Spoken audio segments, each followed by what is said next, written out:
Can you imagine a world today that doesn't have a creator? Or how about you just imagine a car or the toys you grew up with not being created by someone? Well, that's what evolutionists are trying to tell us. Is it so hard to believe that God created us? Someone had to have, so why can't it be him? Hello, my name is Jacob Smith, and today I'm going to be going over why creationism versus evolution, and how creationism is a religious and all-around proof of how everything was created. To do this, I'm going to go over three main things that prove this point. These points are: human evolution is absurd, creationism is good for the society, and the world is proof of God's existence and plan. So let's start by going over human evolution. Human evolution is absurd, and I'm going to break that down into three other main points. These are going to be unknown facts, human morals, and human aspects not proven by evolution. The unknown facts. Let's start with the missing link. The missing link, evolutionists say, is a link between the time frame for human evolution that was not there. They have no proof of it. Until recently, they found bones that they say are 3 million years old. That they say it's just a jawbone and just a right arm bone, and somehow that is the missing link. How does this prove anything? Also, male and female gender. Evolutionists put their whole entire research based off of the single-cell organism, and that evolved into what we are today. If we all came from the same thing, then how do we get two different genders? Does anyone see that this doesn't make any sense at all? Also, the Big Bang Theory.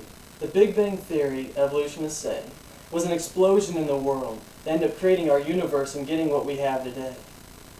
That just doesn't make sense. How can something just explode and all of a sudden everything comes together and there's living organisms? It just doesn't make sense. Let's move on to our second point. Human morals. Start with social harmony. If we did come from our primate ancestors, then why is it that primates don't have social harmony? As in, they don't care what others think of them. They just do what they want to do. They don't care if they hurt anybody. Humans do. How, if we came from them, do they not feel the same thing that we do?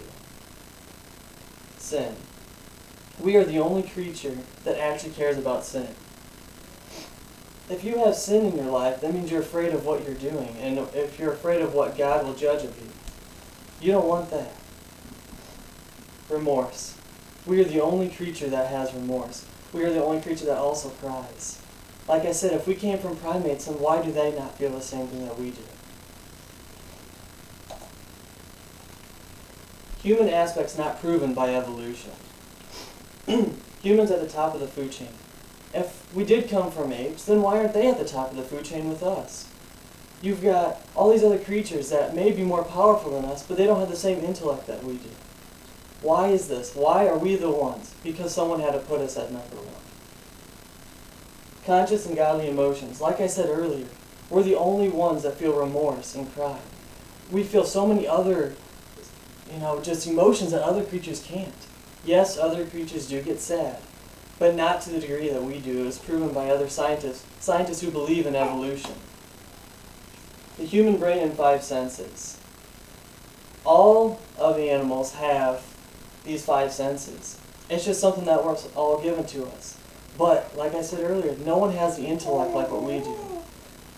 Someone had to give us that knowledge. And why is it so hard to believe that God's that person? Okay.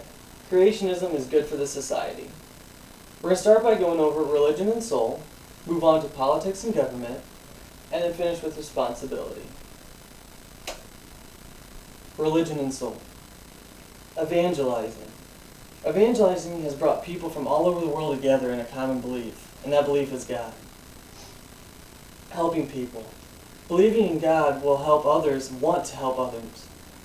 Whether it is the fact of just going out and helping out your community, or going over to another nation that needs help. Believing in God helps people with that. Forgiveness.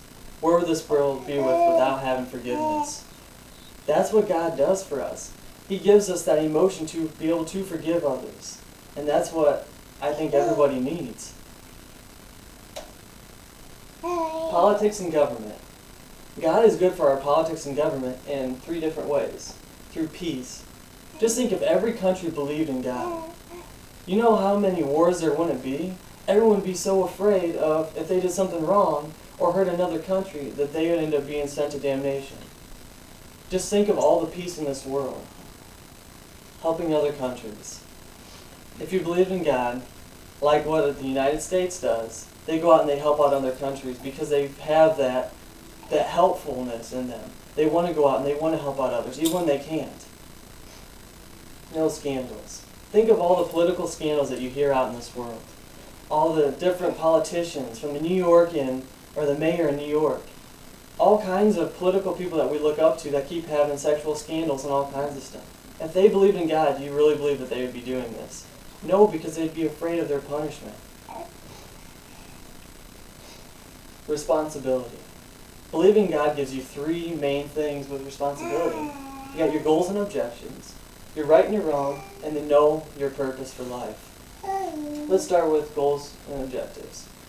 With believing in God, you know what your ultimate goal is. To get to heaven and do the best you can while you're here on earth. Right and wrong. You know what you have to do and what you need to do. You know that if you're doing something, you know whether or not it's right or wrong. And that was given to us by God. It wasn't just evolved into what, people say is right or wrong. It's what was given to us. We know what is right or wrong. And know your purpose. Think, evolutionists, what do they have to live for? All they know is when they die, they're going to die and they're going to be down on the ground.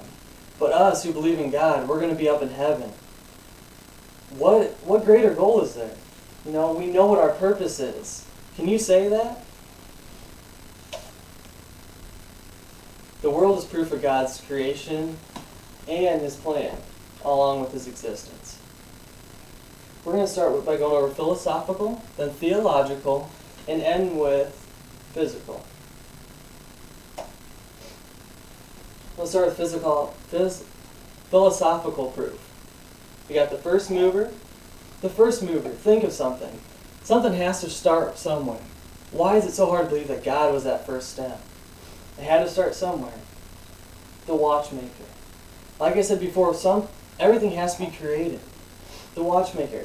It's like saying that a bomb blew up in a watch factory and all of a sudden all these pieces just came together. You're saying that just happened by evolution? No, God had to create these things. Transcendent. By the Bible means being everywhere, being infinite. It even says that God is transcendent. Physical proof. Let's start with the makeup of the cell. The makeup of the cell is so complex that they haven't even made a number that goes out as far as how hard it would be for the evolvement to actually make up the cell. There's no way it could evolve to what it is today. God had to make that.